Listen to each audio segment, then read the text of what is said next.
Morning mga kikiting. Ito lang muna pagkain ninyo ha. Wala tayong pambili ng cat food na plain.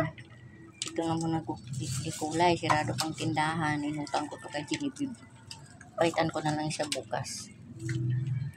Ayun o, si Ampon o. May sugat pa ka Ampon. Kumain sila pero ang baho naman ito. Ang amoy ng cat food na to.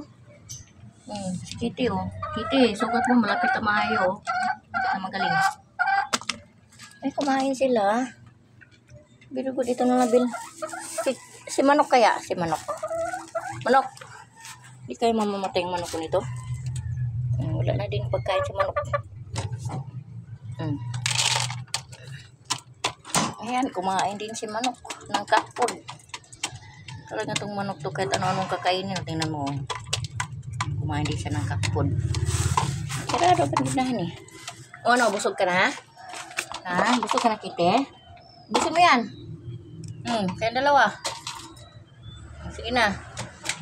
Oras na. Bye-bye.